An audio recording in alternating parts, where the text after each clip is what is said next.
Hello everybody, welcome back for another video. Hope you're all doing well and that you're all having a great day. We have another viewer question. I actually like doing these and I'll tell you, I like the idea of answering questions that people have simply because I think it makes the channel a bit more personal. It's easier for me to be able to answer your questions in this way in a realistic manner as opposed to kind of just like putting any kind of content out there, because I know that this information will also be relevant to other people in whatever way that you actually need the information. So the question today is someone said, how do I find investment opportunities? What is my mental process? I'm going to go over exactly how I acquire the things that I acquire, why I acquire them, and what I go through, I guess, the process in my head as I am thinking of buying them. When I look for, when I'm trying to find undervalued artists, prints, or exhibition posters, there's a couple of things. One of the first things that I actually do is I look around on the internet to see if the thing that I'm going to purchase has already been purchased by someone else for a higher amount. I know that sounds a little weird, but it happens quite often, especially when I'm looking for exhibition posters. Sometimes you can get really lucky and find posters by major artists and or even signed posters on actual legitimate gallery websites that have been around for a number of years. And they'll sell them for some reason. I think it's like a lack of updating their website, or maybe they forgot that they had this particular thing on their website. And they'll sell it for a much lower value than it previously sold for. So a lot of times I sit there and make sure to check other websites to see if this particular thing that is signed and or unsigned has been sold before. And if it has been sold multiple other times before, and I see on this website it's super undervalued, but therefore I usually end up buying it. I have like a compulsion to kind of buy art. I wouldn't call it an obsession, but it's borderline obsession. It's the same exact thing with artists. This is a little dark, but it's kind of the truth. A lot of the artists who I make sure to buy are blue chip. They are very popular. Once again, the Jeff Koons, the Yayoi Kusama, I buy pieces by, no, actually I'll stick with people who are alive. Damien Hirst, Daniel Arsham, etc., Shepard Fairey, etc., etc., etc. The idea typically is, once again I said it's going to get a little dark, is that when artists pass on, their work tends to continuously appreciate in value as they cannot create anymore.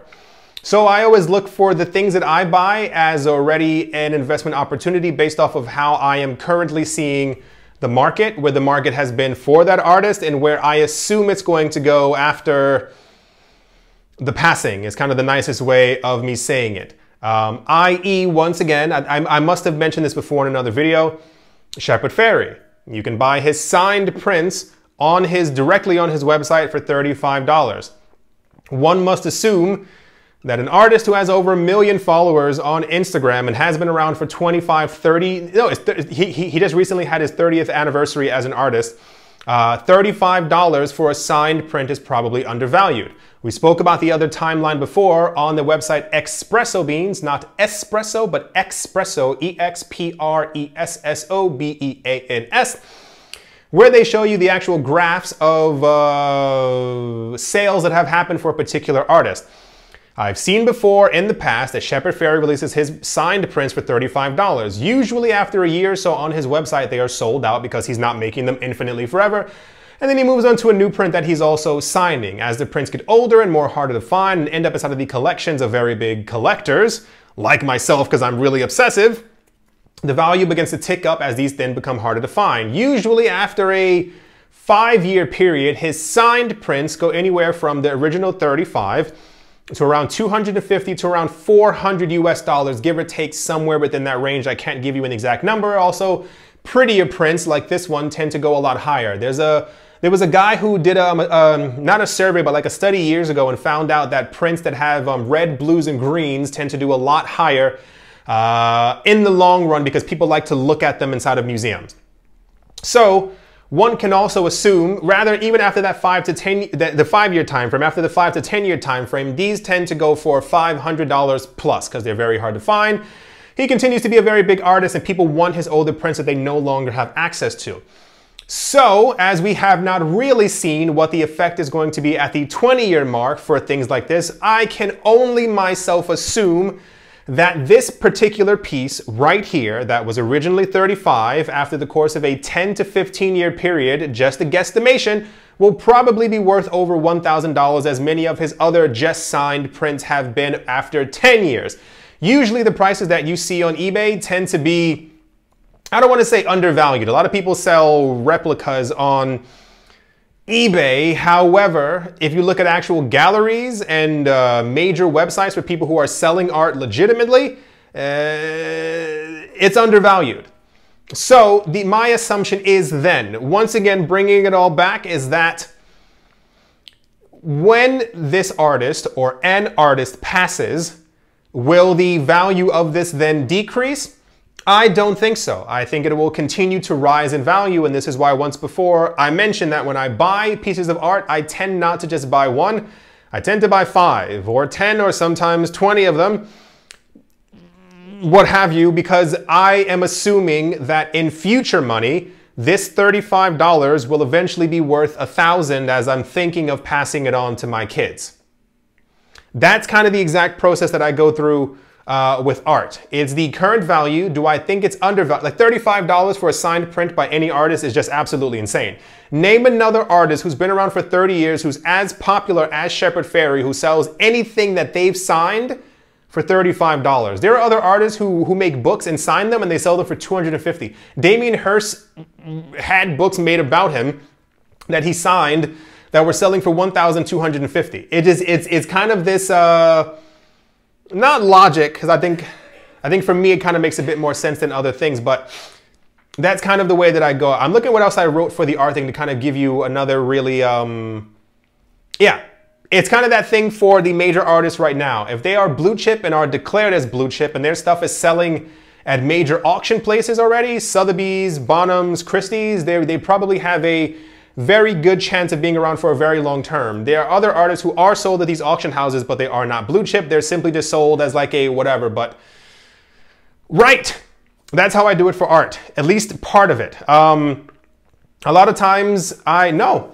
That's usually what it is. I find if other things have been sold. I wish I could give you specific answers, but I don't want to give my secrets away completely. I've given you a lot, believe me. I've given you more than I've told many other people before in the past. Look at auction houses. Look at what seems to be undervalued. Check to see if a particular item that you are looking to purchase has already sold for higher somewhere else. If this is 35 on his website, let's example, and you see it sold for 300 somewhere else, well, then hot dog, you have something that's undervalued. As far as undervalued cryptocurrency, this one is a bit more easier, I think, potentially to kind of give you an answer to. I believe that a large amount of the cryptocurrency market is garbage. I think that a lot of people, I've been into crypto since 2012. A lot of people have been telling me over the last 8 years that I should get into this coin, get into that coin. I should buy this coin. This coin's a really good investment opportunity. And it's kind of always just been the same exact garbage over and over. I understand what's going to make it, what's going to be adopted, what already is being adopted. It's the same exact thing when we've had the discussion on the other channel. What coin has Grayscale, NASDAQ? Norway also owns a portion of this coin. Mega hedge funds are all going for the exact same coin. There's only one coin that last year and the year before that transacted, I believe, 4 times as much value as PayPal. It was over $1 trillion transacted in value. This to me seems excessively undervalued. Regardless of what anyone else might think, I go through the numbers and I go through the actual other metrics of what even other analysts, and for the sake of the argument, I don't always take the word of an analyst as complete gold. However, when you get about 25 different analysts all saying the exact same thing, when you get mega banks around the world who have been looking into Bitcoin and have been coming to the exact same conclusion as to where Bitcoin's price is going to be in 5 to 10 years, well, then I start to listen a lot more. And this is why my view of the cryptocurrency market has changed dramatically over the last 3 years. I believe myself that this is an incredible investment opportunity, even simply based off of, if you want my real opinion, we have at least a 5 to 6x of the amount of people who are currently into the cryptocurrency space more than they were in 2017. If in 2017, with the little amount of people that we had back then, that Bitcoin could go from $900 to $20,000 over the course of a 1-year period, one can only assume that with 6 times the amount of people, one company last week buying $500 million worth of Bitcoin and Grayscale owning copious amounts of Bitcoin, that logically we should even be able to just get back to 20,000 again, which would still then double the current price that we are currently sitting at. That's a great investment opportunity. This is not investment advice. It's simply me telling you exactly how I think when it comes to all of these things.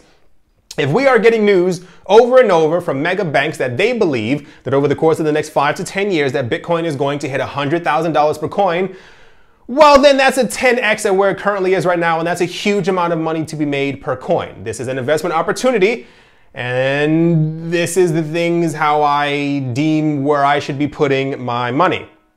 The last part is for undervalued property, and I say that as the last part because I mainly invest in 3 things. They are art, crypto, and property. I try myself... It's not that I stay away from the up-and-coming moniker that people use. Oh, this area is up-and-coming, it's absolutely amazing.